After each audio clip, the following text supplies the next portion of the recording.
Et je vous dis à très bientôt à Djerba. En novembre, c'est bien à Djerba, monsieur.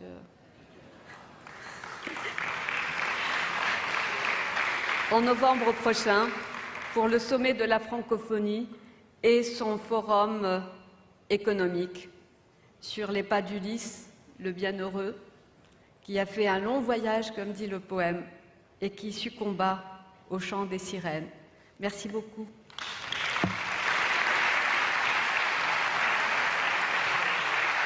Merci beaucoup, madame. Merci de représenter votre beau pays aujourd'hui que nous sommes ravis d'accueillir dans cette édition spéciale de la REF 2022. 8 pays représentés. On a le plaisir pendant ces 2 journées d'accueillir la Pologne, l'Ukraine, la Tunisie, la Grande-Bretagne, l'Espagne, les États-Unis, la Belgique également. Et puis la richesse de nos territoires et la chance d'avoir aussi 3 premiers ministres sur cette scène. Madame Elisabeth Borne, le Premier ministre polonais, Madame la chef de gouvernement de Tunisie qui nous a fait l'honneur de sa présence ce matin, des invités qui acceptent votre invitation. On va poursuivre dans quelques instants sur cette scène, le temps juste de s'installer. On va reprendre la main dans un instant et nous aurons le plaisir d'accueillir Monsieur le Président de la République du Bénin. À tout de suite.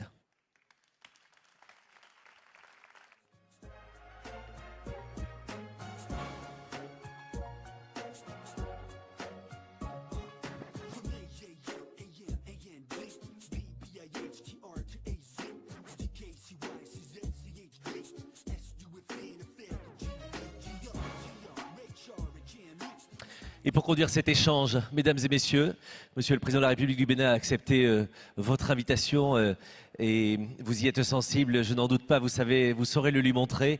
Et pour conduire cet échange, j'ai l'honneur de laisser la place à mon excellent confrère Jérôme Libeskine, s'il vous plaît, et Monsieur Patrice Talon, Président de la République du Bénin, qui vient nous rejoindre. Cher Jérôme, Monsieur le Président de la République, s'il vous plaît.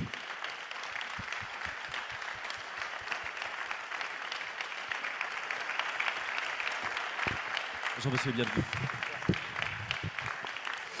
Bonjour à toutes et bonjour à tous et bonjour monsieur le président Patrice Talon. Merci d'avoir répondu à l'invitation du MEDEF et de l'ensemble des entrepreneurs français. Il y a de nombreuses personnalités politiques qui s'expriment ici depuis hier. Nicolas vient d'en faire la liste non exhaustive. Mais vous avez une particularité, une singularité, c'est que vous avez été, vous êtes peut-être plus, mais vous avez été un entrepreneur et un entrepreneur à succès. Vous connaissez donc par cœur les défis du secteur privé. En quoi cette expérience de grand patron que vous avez été joue un rôle dans la manière dont vous exercez aujourd'hui votre mandat à la tête de votre pays, à la tête du Bénin? Je voudrais d'abord exprimer tout le plaisir qui est le mien à me retrouver ici au sein de la Gotha des entrepreneurs de France. Et pour répondre à votre question, je veux dire que je partage avec tous ceux qui sont ici les mêmes éléments d'ADN. Nul n'est ici, en tout cas ne peut porter le titre d'entrepreneur ou de patron s'il ne possède les 3 ingrédients essentiels, nécessaires et suffisants. L'ambition, le sérieux et le labeur, acharné, travail. Ce sont ces choses-là qui caractérisent les entrepreneurs. Et quand on les a, il n'y a pas de risque, on va au succès, dans tous les cas. Quand on ne l'a pas, c'est éphémère. Et on ne peut jamais se développer durablement, s'enrichir, si l'un de ces 3 éléments vous manque. Vous avez beau gagner au loto, si vous n'avez pas d'ambition, vous allez perdre tout ce que vous avez gagné. Si vous n'êtes pas sérieux, ça va s'en aller. Si vous n'êtes pas acharné au travail, pareil. C'est pour dire, pour répondre à votre question, c'est pour dire que ce qui me caractérise personnellement et qui a fait l'objet, vous avez dit tout à l'heure, un entrepreneur qui a eu du succès à la tête du Bénin, oui, mais ce qui m'a caractérisé et qui constitue mon expérience personnelle, ce sont exclusivement ces 3 choses-là. De l'ambition, du sérieux et le labeur. Moi, je ne suis pas un génie et ce n'est pas nécessaire d'être un génie pour se développer dans la vie, pour avoir sa place et même pour s'enrichir. Ce n'est pas nécessaire. Et, Monsieur le Président. Alors, cela est valable autant pour les individus que pour les communautés humaines. Pareil donc pour un pays. Si dans un pays vous avez de l'ambition, collectivement, vous êtes sérieux, vous êtes laborieux, vous allez vous développer. Et c'est cela qui nous a manqué malheureusement, en tout cas à ce qui concerne mon pays, pendant longtemps. Je ne dirais pas que cela a fait défaut à tous les Béninois pris individuellement, parce que les hommes sont pareils partout, pris individuellement, mais parfois ce sont l'esprit communautaire ou bien les leaders des communautés qui n'ont pas ces ingrédients-là. Donc il a suffi pour moi, tout banalement, de mettre en œuvre ce qui a fait mon parcours personnel et mon petit succès, le constat de ce qui nous manque au Bénin, ce qui a manqué aux leaders, c'est l'ambition, le sérieux et l'acharnement au travail. Je l'ai partagé avec mes concitoyens et ça a été pratiquement la seule chose que je sais faire, mettre les gens au travail, faire les réformes pour que nous soyons plus sérieux, exprimer de l'ambition et être acharnés au travail. Cela appelle bien sûr que là où on n'a pas de compétences, on va les chercher, quel que soit le prix. C'est tout. Et c'est comme ça le sens de mon action à la tête du Bénin depuis quelques années. Et c'est ça le message que vous voulez porter ici aujourd'hui face aux entrepreneurs français qui sont... Ah non, je n'ai pas de leçon à donner à ceux qui sont là, ils le savent déjà. J'ai pas dit une leçon, j'ai dit un message.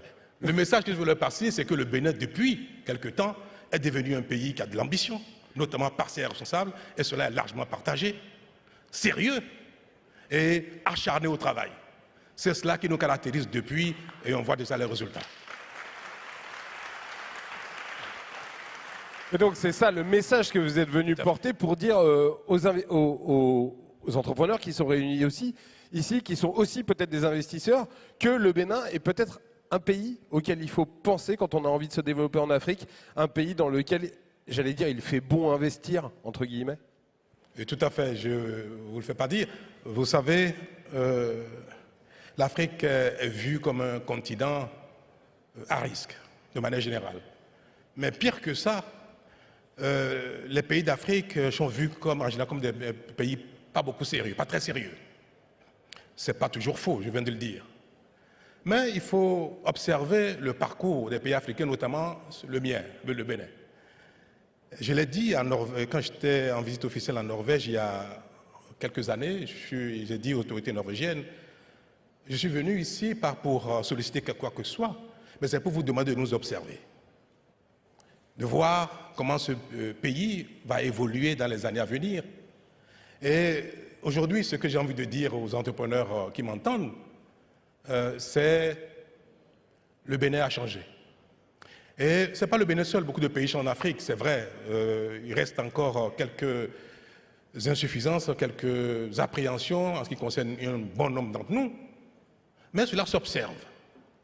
Et investir en Afrique, au-delà de la mauvaise appréciation du risque, aujourd'hui peut paraître plus aisé que ce ne l'était il y a quelque temps, ou même plus aisé que dans beaucoup d'autres pays du monde. Le moment est arrivé. Et mon message tout particulier est celui-ci. Vous permettez que je parle du Bénin. J'aurais bien voulu parler de l'Afrique. Madame la Première ministre, vous avez dit l'essentiel sur le continent africain. Maintenant, je vais parler un peu du Bénin. Ce que je voulais dire est que ceux qui ne sont pas béninois m'excusent, le Bénin est en train de devenir l'oasis en Afrique, où les problèmes d'éducation, de santé sont en train d'être réglés à une grande vitesse. Nous avons fini de régler les problèmes d'infrastructures portuaires, c'est en cours, mais c'est bien engagé, aéroportuaires, routières, énergétiques. Investir au Bénin, aujourd'hui venir investir au Bénin, vous avez de l'électricité de qualité et avec possibilité d'une convention sur le prix. On peut vous vendre de l'électricité moins cher qu'en Chine, au Bénin, aujourd'hui. En ces périodes de sobriété énergétique, ça a de la valeur. Je ne vais pas être trop long, le reste, je vous laisse vous le... Mais juste pour qu'on ait une idée, vous dites que évidemment il y a une partie du travail qui a été accompli, il y a une partie du travail qui est encore à accomplir. Juste pour qu'on ait une idée, quelle est l'évolution des investissements privés, notamment français, l'évolution entre il y a quelques années et aujourd'hui? Est-ce que vous avez constaté que le travail que vous menez porte ses fruits et attire les investisseurs étrangers et notamment les investisseurs français? Ils sont encore faibles, il faut l'avouer. Aujourd'hui, l'État béninois reste l'investisseur essentiel, parce que nous avons beaucoup de retard à rattraper, je viens de dire tout à l'heure, en matière d'infrastructures, de l'eau, de l'énergie, du numérique, des infrastructures de communication. C'est en cours. Et nous avons avancé à un rythme effréné et le niveau auquel nous sommes aujourd'hui est très satisfaisant. C'est le moment d'intéresser les investisseurs étrangers à ce qui se passe au Bénin. Les entreprises béninoises, les investisseurs béninois ont fait beaucoup d'efforts et nous avons pratiquement doublé notre PIB en peu de temps. C'est maintenant que nous commençons à observer qu'il y a des intérêts qui se manifestent. Nous avons mis en place une zone économique spéciale dans laquelle, malheureusement, il n'y a pas encore beaucoup de Français, mais il y a beaucoup d'Asiatiques, malheureusement. Parce que je suis en France que je dis ça, malheureusement. Nous attendons que, une fois encore, l'Asie ne double pas la France sur ce terrain, parce que moi j'ai un attachement particulier pour la France. Je ne parle que français, je ne parle pas chinois, je ne parle pas anglais, je ne parle aucune autre langue. C'est mon insuffisance, mais je me sens bien quand je suis avec les Français. Mettez le micro un tout petit peu plus près de votre bouche. Le micro un tout petit peu plus près. D'accord. En plus, j'ai un patronyme qui ressemble au vôtre. Je m'appelle Talon. Donc j'ai un attachement particulier, un peu émotionnel avec la France. Et j'attends que les entreprises françaises, les entrepreneurs français viennent constater par leurs yeux ce qui se passe et prennent le risque de venir faire quelque chose, aussi petit soit-il, pour commencer. On comprend votre attachement à la France et on le salue et on l'apprécie. Mais est-ce qu'il y a de la concurrence? Est-ce que vous dites aux gens, aux investisseurs qui seraient intéressés par venir intéresser au Bénin, dépêchez-vous parce qu'il y en a d'autres qui n'attendent pas? Je l'ai dit au président Macron, qui était à Cotonou il y a un mois environ, un mois et demi. Il dit c'est maintenant qu'il faut venir. Et nous avons des raisons de le proclamer, d'insister là-dessus, parce que nous avons fait les réformes qu'il faut pour mettre le pays au travail, sérieusement. La justice fonctionne bien, beaucoup mieux que par le passé, je dirais même très bien. La police, la sécurité. Et ce que nous avons fait aussi qui est remarquable, nous avons beaucoup assoupli les règles, la législation du travail. Je dirais même que nous avons dérégulé. Au Bénin, oui. Nous avons dérégulé, nous avons totalement dérégulé l'environnement du travail. Et au Bénin, vous pouvez employer quelqu'un avec des contrats à durée déterminée indéfiniment. C'est pas, on ne fera pas de grief du tout d'employer quelqu'un 2, 3, 4 fois avec des contrats à durée déterminée. Nous disons que l'entreprise a besoin de travailleurs sérieux, attachés à l'entreprise, et on s'attache en général à celui qui vous donne satisfaction. Je viens du secteur des entreprises. Je sais combien on peut faire des efforts pour augmenter, doubler les revenus d'un salarié quand il est bon. Donc, ce n'est pas la loi qui fait la relation entre l'entrepreneur et son employé. Ce n'est pas la loi. C'est une erreur que commettent les États en général en essayant d'organiser, de réguler, de structurer la relation entre l'entreprise et les employeurs, croyant que c'est une façon de rendre plus durable l'emploi. Ce n'est pas vrai. Et ça, ça n'a pas été facile parce qu'il fallait convaincre les partenaires sociaux, convaincre les parlementaires, mais cela a été fait et nous avons une législation au Bénin qui n'a son pareil nulle part en matière de souplesse dans la réglementation du travail.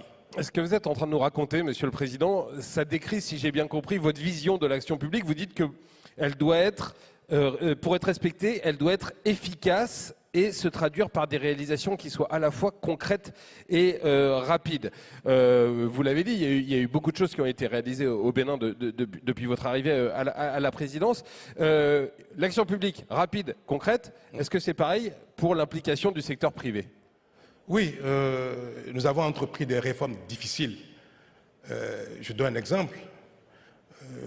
Quand vous attaquez aux acquis des travailleurs en matière de droit de grève, c'est quelque chose que j'évoque avec peine, mais parfois, mais souvent avec fierté aussi, parce que nous avons réduit au Bénin les droits de grève. Si vous permettez, en quelques minutes, je vais vous raconter ce qui s'est passé. Vous allez comprendre pourquoi. Parce qu'on nous fait souvent ce grief un peu dans le monde, que le régime actuel s'est attaqué aux acquis démocratiques. Quand je suis arrivé en 2016, nous avons eu une séance avec les partenaires sociaux au sujet des revendications des salariés du public. Et ils avaient des exigences démesurées. Et je leur ai dit, vous regardez dans l'assiette, on n'a pas les moyens de satisfaire vos exigences. Le Bénin est un petit pays, nous collectons peu d'impôts, la pression fiscale est très faible par rapport au PIB. Je n'aime pas beaucoup ce mot pression fiscale, je préfère dire la contribution nationale fiscale. Trop faible. Mais ils disent, on n'en a rien à faire, Monsieur le Président, si vous ne le faites pas, le pays sera paralysé. Je dis, je ne pense pas. À la fin de la séance, un des syndicalistes me dit, Monsieur le Président, vous allez finir par céder. Je dis, mais je vais bien, puisque j'aurai les moyens, dès que les moyens seront là, nous allons céder. Il me dit non. Quand il commencera par avoir des morts dans les hôpitaux, dans les maternités, Monsieur le Président, vous allez céder. Je le regarde, je dis, ben, la séance est levée. C'était un lundi, et le mercredi, en Conseil des ministres, je dis aux membres du gouvernement, je vais arrêter de tout faire. Les routes, les hôpitaux, tout ça, de côté. On va attaquer au problème syndical, au problème des grèves. Nous allons légiférer pour réorganiser le droit de grève. Parce qu'un pays qui n'a pas de ressources, et dans lequel les quelques-uns, plutôt une minorité, mais utile, veut s'accaparer de tout ce qu'il y a, au détriment des investissements en matière d'école, de santé, de route et d'énergie et consorts, ce n'est pas admissible. Et nous avons, effectivement, j'ai rencontré les parlementaires, je les ai convaincus et nous avons légiféré. Désormais au Bénin, la grève est interdite dans les secteurs vitaux comme la santé, la police, les pompiers, tout ce qui est concours à la survie des concitoyens. C'est interdit. Dans les autres secteurs, la grève est limitée à 2 jours maximum par mois et 10 jours par an. C'est vrai, c'est un recul par rapport aux acquis de démocratie. Mais vous savez, moi je n'ai pas l'ambition d'avoir une expression démocratique identique à la France. Je vais vous dire pourquoi. Je vois des gens qui sont choqués. Je vais vous dire pourquoi. Quand un pays comme la France, l'Italie, les États-Unis consorts sont des pays construits, organisés, structurés, et que la plupart des fondamentaux sont acquis, l'expression démocratique peut flirter avec l'anarchie. C'est pas grave, ça ne compromet pas la survie du pays. Moi j'ai vu ici les Gilets jaunes.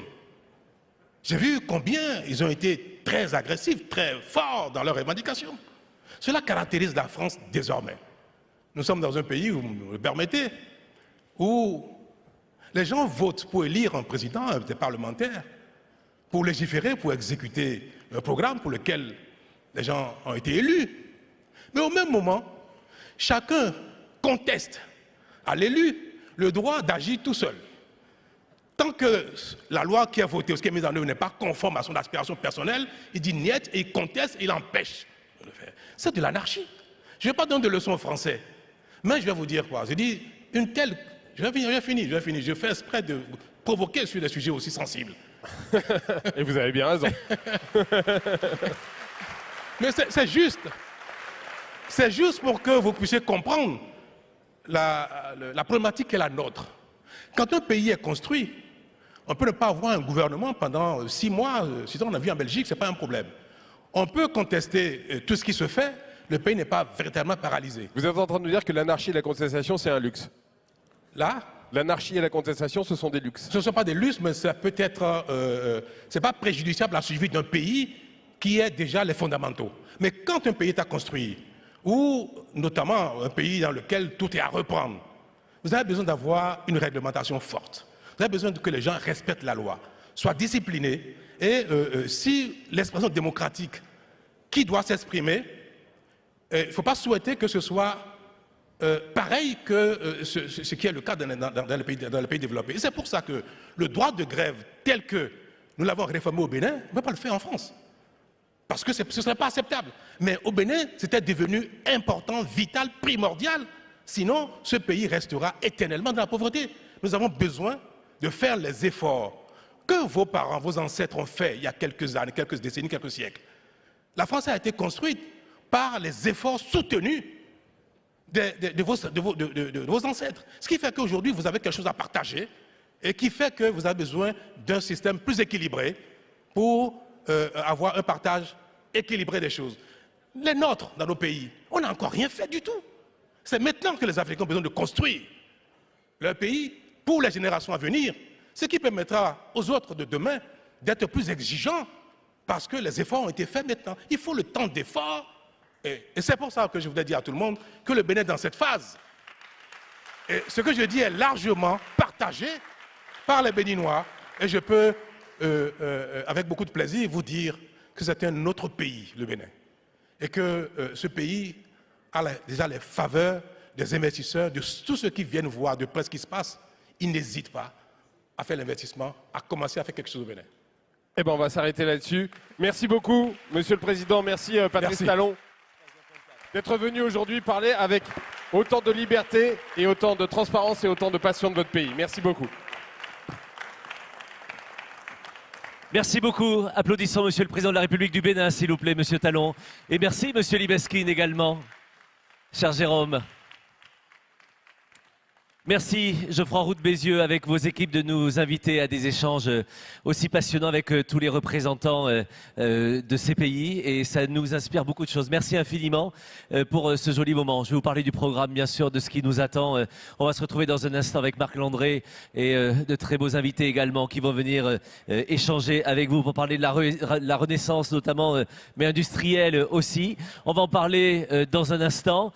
Je vous rappelle que tout au long de la journée, bien sûr, on se retrouve sur les planches pour la scène des licornes, à la librairie de Chan. N'hésitez surtout pas, c'est sur les planches. Allez retrouver tous les intervenants que vous avez sur scène qui vont...